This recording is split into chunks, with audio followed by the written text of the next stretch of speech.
We have a new update from a client with lupus nephritis. She's no longer losing protein from her urine. Her kidney function went back to 100% function, as well as her autoimmune markers have decreased. Made me choose you over them, and maybe this could help you, is that you said repair, fast, active. None of them were saying that. And you had so many clients. I told my husband, because my husband was still skeptical, I said, they can't be fake because look at all these clients that are on here. So that's what sold me to go with you guys. Want to heal your disease, and you can live your life how you want to. Okay. Thank you so much. God bless you guys.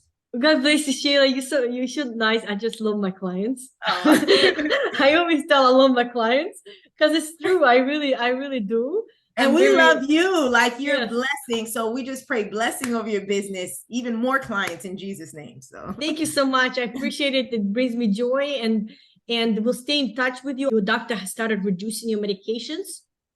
Right. So I'm on prednisone, but now that and I was gonna talk to you about it. Like since I've been reducing it, I've noticed a little bit of sensitivity in my fingers where it's starting to become red again. But I know you mentioned that when we get off of it, the inflammation could be because of that. Staying on the same healing plan, it's gonna help you keep the inflammation as low as possible. I am definitely going to do a video of my face, which was horrible, before and after, when my skin. So